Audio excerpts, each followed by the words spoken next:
Hi friends, ఇప్పుడే Dwarapudi reach అయ్యాం. So మరి టెంపుల్ ఎలా ఉంటుంది లోపల మీ అందరికీ చూపిస్తాను. జనరల్గా ఇది చాలా ఫేమస్ టెంపుల్ అనమాట, అయ్యప్ప స్వామి టెంపుల్. మనం జనరల్గా కార్తీక మాసంలో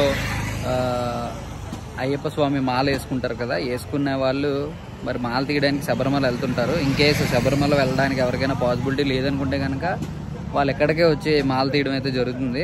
సో కాసేపట్లో టెంపుల్ మీకు చూపిస్తాను లోపల ఎలా ఉందో ఏంటో.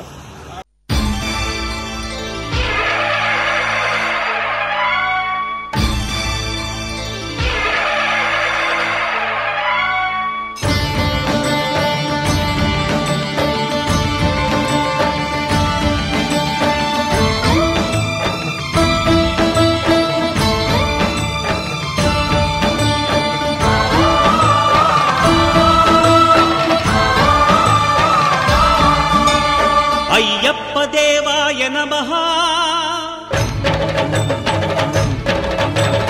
అభయ స్వరూపాయ నమః.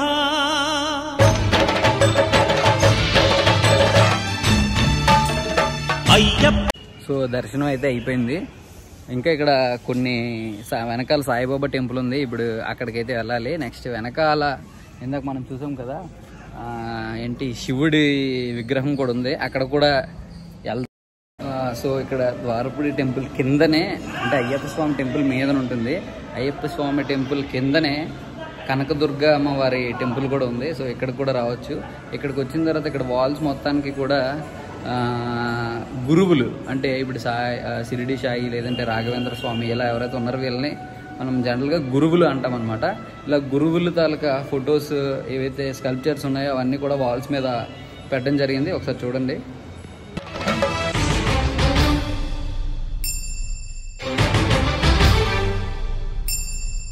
పద్దెంది పడి మెట్ల పైకెక్కి గుడికేగు భక్తులకు ఎదురొచ్చే బంగారు స్వామి. ఇరుముడులు స్పృశించి శుభమనుచు దీవించి జన బృందముల చేరే జగమేలు స్వామి. తన భక్తులనరిల్చు తప్పులకు తడబడి ఒక పక్క ఒరిగెన ఓంకారమూర్తి.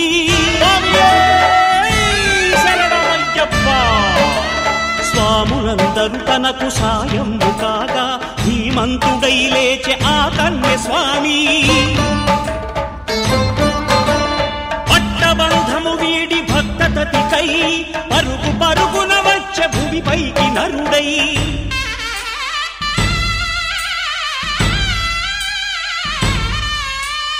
అయ్యప్ప దేవా